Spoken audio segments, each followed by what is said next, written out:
All right, I know we're super excited for our new math rep and multiplication. So I wanted to go over this. There's a lot here that's new, but we've done everything here. So today, for example, our equation is 267, and we're going to multiply it times 4. And I'm going to walk through this, and anytime you need to stop or pause it, you can go back, all right? And so each section, I'm going to kind of zoom in a little bit for each section here, and then we'll go from there. So the first thing we're going to do is 267 times 4 with the repeated addition. So I wrote 267, and how many times did I write it? Well, I wrote it 4 times. And so I'm just going to line up my place value, and then I could add these up, 7 plus 7 plus 7 plus 7, which happens to be 28, or I could just think about this as 7 times 4. What's 7 times 4? I'm going to put my 8 here, and then I'm going to carry my 2, right? And then 6 plus 6, 12 plus 6, right? This would be 24. 24, adding the 2 up here, plus 2, and that's going to be 26. So again, I'm going to write my 6, carry my 2, and 2, 4, 6, 8, 10. So right now, it looks like my answer should be 1,068. All right? All of these should match. Now, let's think about our standard algorithm, which is pretty similar to our repeated addition. In fact, they're all kind of similar. So for our standard algorithm, we're multiplying by place value. So we're going to take, again, 4 times 7 first. And what is that going to be? That's going to be 28. So I'm going to write my 8 here. And then I'm going to add plus 2. All right, so I want to put plus 2 because I don't want you to make the mistake of adding these and then multiplying. First we multiply 6 times 4, which is 24, and then I'm going to add the 2 to 24, which is then going to give me 26. So I'm going to put the 6 here, and then I have the plus 2 again. And then again, I'm going to multiply 2 times 4, which is 8, plus 2 is 10. And look, you can see a pattern here, 1,068, 1,068. Okay, let's move over to our partial products. All of this is very similar in the way we do it. For example, I'm going to take 4 times 7. I have 4 times 7 ones, and 4 times 7 ones is going to be 28. Then at my next, I'm going to take 4 times 6 tens. 4 times 6 tens. So I think about it, 4 times 6 is 24, but since I'm thinking about the tens, it's going to be 4 really times 60. And 4 times 60 is going to be 240, right? The 0 is here. Think about it as a 10. It's one. There's a 0 and a 10. I'm going to add 1 0 here. The next thing I'm going to do is 4 times 200s, right? Because there's 200s up here. So 4 times 200 is 800. So I can think about it. How many zeros are in hundreds? 2. And then I can think about it as 4 times 2, which is 800. Now, I don't have any thousands. So if I want to, I could put 0 here in my thousands. I have 0 thousands. Then I just add vertically. 8 plus 0 plus 0 plus 0 is 8.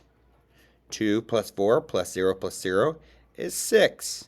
And 2 plus 8, you got it. There you go. 1,068. It's all matching. Great job. Now let's move down to the area model. This is our newest one. And for the area model, we're going to put the smaller number on the width, which is 4, and the larger number is going to be on the length. It's going to be 267. Now I need to think about how many place values do I have? Well, I have the ones, right? I have the tens. It's almost like a place value chart, and I have the hundreds. Okay, so I'm going to think about it. I have 200, right? I have 60, and I have 7. What I did is I broke apart my number into place value. All right, so I have 7 ones, I have 60, and then 6 tens, and 200 or 200s. So then it's like almost like partial products, right? 4 times 7, 28. And then I'm going to think 4 times 6 or 4 times 60. So I multiply the 4 times 6 is 24, but it's 4 times 60, so it's 240. 1 0, 1 0. 4 times 2 is 8, or 4 times 200 is 800. Then I simply add all these up. 800 plus 240 plus 28. And we really only need one plus sign, but I have 8, 6, and 10. Make sure that looks like a 10, right? So our area model, I broke it into 3 sections. Why? Because I have 1, 2, 3 digits. And then I multiplied. Very similar to partial product. Finally, if you're still here, great job. We have our place value chart.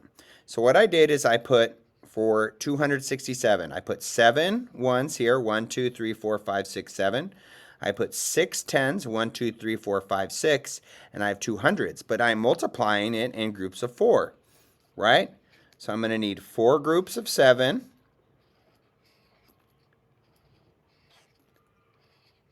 I need 4 groups of 6, and I'm kind of doing my groups first, and then I'm going to do my dots.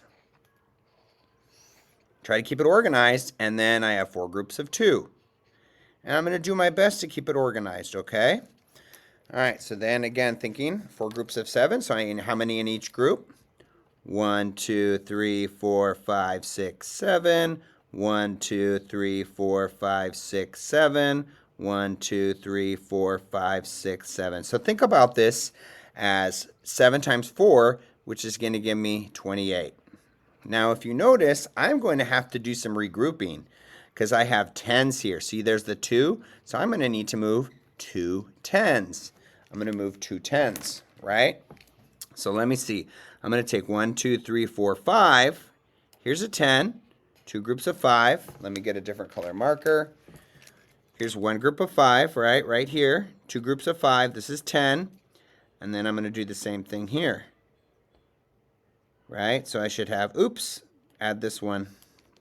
So 1, 2, 3, 4, 5, 6, 7, 8, 9, 10. And these 2 10s, I'm going to move over here. 1, 2, and then I think, how many do I have left over? 2, 4, 6, 8. I have 8 ones left over, and I have 2 of the 10s, which I brought over. Look, it kind of matches, right? 28, 28, 28, 28. All right? So now 6 times 4.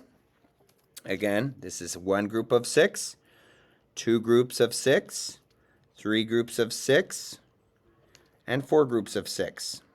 So I'm gonna have to add these, but I know that 6 times 4 is going to give me 24, which is like 24 10s, which is 240. How many am I going to have to regroup? I'm going to have to regroup, again, 2 10s. So I think about it this way. Again, I'm going to take 5 from each group here, right? And I'm going to take, oops, it looks like I need 1 more 6 here. Then I'm going to take 5 over here. 2 groups of 5 is what I'm saying. So 2 groups of 5 is 10, right? This group is 10. And then these are moving here, right? Because they're 10. And then how many do I have left over? 1, 2, 3, 4, 5, 6. I have 6 left over. So then I need 4 groups of 2. 1, 2, 3, 4, 5, 6, 7, 8. 4 groups of 2 is 8. But if you remember, I had these 2 10s that moved over into the hundreds. And so, oh my goodness, if I add the 2, now I'm going to have 10 over here, right? 10 hundreds. So actually, what I'm going to need to do, you got it, is I'm going to actually regroup all of these and move them to the thousands, which leaves me actually with no 10s. It leaves me with 0 and 1,000. So remember, we're multiplying, so we're getting bigger. Just like adding, getting bigger. And if I've done all of these correctly, no, you couldn't see these at the bottom. Sorry about that. If I've done all these correctly, guess what? There you go. I have the same answers. Hopefully this helps. I know this video is a little long, but I really appreciate you watching. Shout out to all of my students. Thanks so much. Bye-bye. Good job. Woohoo!